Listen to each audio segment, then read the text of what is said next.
বলার কিছু ছিল না, না আমার বলার কিছু ছিল না।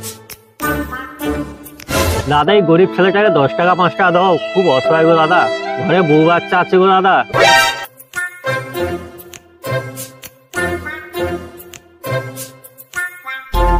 ও আবার দাদা খুব ভালো, আমাকে 100 টাকা দিয়েছে। 10 টাকা 5 টাকা দিয়ে গরিব ছেলেটাকে সাহায্য করো না, খুব ভিখারি গো দাদা, দাও গো 2 টাকা। 10 টাকা 5 টাকা দাও, 10 টাকা দাও গো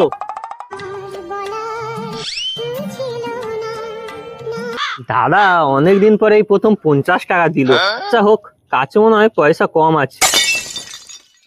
দাদা 10 টাকা 5 টাকায় গরিব ছেলেটাকে সাহায্য করো দাদা, 5 টাকা 10 টাকা সাহায্য করবো এই ভিখারিটাকে। দাদা 5 টাকা 10 টাকা সাহায্য করবো এই গরিব ছেলেটাকে। কি ব্যাপার হলো, পর টাকা কমে কমে 2 টাকায় দাঁড়ালো কেন? ও দাদা শোনো শোনো শোনো, কি ও দাদা, প্রথমে তো 100 টাকা দিলে, তারপর 50 টাকা দিলে, এখন আবার সে 20 টাকা এসে ঠেকলো। তাহলে ভাই তোকে বলি শোন, প্রথম যখন ব্যাচেলার ছিলাম তখন খরচ কম, ওই জন্য তোকে 100 টাকা দিচ্ছি। তারপর বিয়ে করলাম, একটু খরচ হলো, ওই জন্য তোকে 50 টাকা দিচ্ছি। তারপর আবার একটা বাচ্চা কাচ্চা হলো, আরো খরচ বাড়লো, ওই জন্য তোকে 20 টাকা দিচ্ছি। দাদা এটা কিন্তু ঠিক না, তুমি একটা ভিখারির টাকা নিয়ে সংসার চালাচ্ছ। No, no, no, no.